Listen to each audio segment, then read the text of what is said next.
سر به رضوان و طوبی، به وحی الهی، به قرآن جاری، به تورات موسی و انجیل عیسی.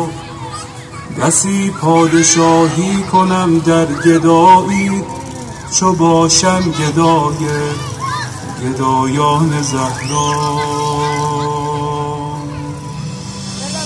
چه شبها که زهرا دعا کرده تا ما همه شیعه گردیم و بیتاب مولا. غلامی این خانواده دلیل و مراد خدا بوده از خلقت ما. مسیرت مشخص، امیرت مشخص، مکن دل ای دل بزن دل به دریا. که دنیا به خسران عقبی نیرزد، به دوری ز اولاد زهرا نیرزد. و این زندگانی فانی جوانی خوشیهای امروز و اینجا